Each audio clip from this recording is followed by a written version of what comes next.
Hi, I'm Jeff Hirsch. I'm here live at the Money Show in Orlando with Ellman, covered call writing, put writing extraordinaire. And you have a strategy where you're looking for blue chip stocks that you're writing covered calls on and then investing in large cap techs, right? Yes. Large cap tech companies are very expensive. The average retail investor frequently will have a problem purchasing a broad portfolio of large cap tech companies. Because of the market valuation or the actual share price? The actual share price, because over the years, a lot of times these companies would split in value, but that hasn't been done very much of late. So a company like Amazon trading over $2,000 a share, Apple over $500 a share.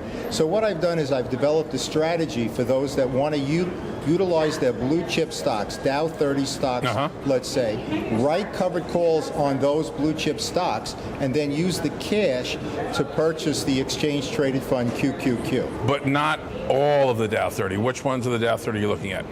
What I do is I look at two specific time frames. I look at the blue chip stocks, the Dow 30 stocks, that are outperforming the S&P 500, both over the last 3-month time frame and then over the last 1-year time frame. So those Dow 30 stocks that fit those two parameters, I will write covered calls. So relative strength over the 3-month period and relative strength over the annual period. Exactly. Any particular stocks that are coming through that screen currently that are worth knowing about, or is it change every day? Well, it changes every month. See, what I do is I dollar cost average into the Qs, and the Qs, as you know, represent 100 of the largest non-financial tech companies on the NASDAQ exchange.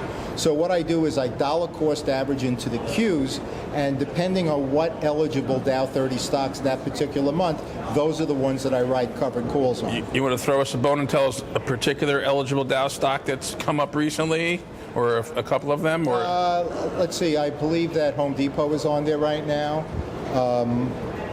That's one that I know for sure has come up. Possibly JP Morgan.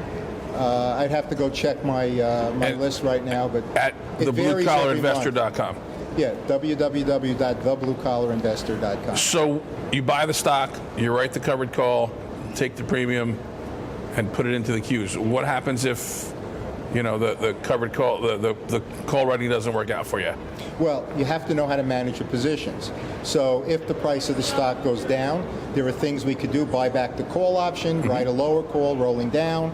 If it goes way past the strike price, you can actually buy back the call and write another call. So there are various things you can do if the price of the stock goes way up or way down. And what are you looking for to get out of the strategy? There's a 100% return. You're looking to generate some steady income. What's the goal? The goal is 1.5% to 2% a month, the average initial time value return. I'll write out of the money calls, so I allow my shares to continue to appreciate. That will generate 1.5% to 2%. So we look at an option chain. We see which strike prices at that particular time will generate that kind of income. Then once the income is in our cash account, we take that out and we purchase the Qs. 1 to 2%, pretty solid income compounded every month. Every month. And one other thing, we make sure that we have additional cash in our account, 2 to 4% of our entire portfolio, in case we have to institute an exit strategy, buy back the call. And how specific is the information that you give people who are subscribing to the bluecollarinvestor.com? I mean, you're telling them exactly what strikes to hit, or you're teaching them how to fish, or you're giving them the fish? No, I teach them how to fish, but I'm very specific about every and all scenarios that can come up. So what do we do if the price of the stock goes down? We have what's called the 20%, 10% guidelines, which dictates when to buy back the call option. It can actually be automated. If you sell an option for $2 in the first half of the contract, you can put a buy to close at 40 cents. Change it to 20 cents halfway through the contract. That's all explained in my books and DVDs. Excellent. Thank you, Alan. Pleasure. And thank everybody for joining us.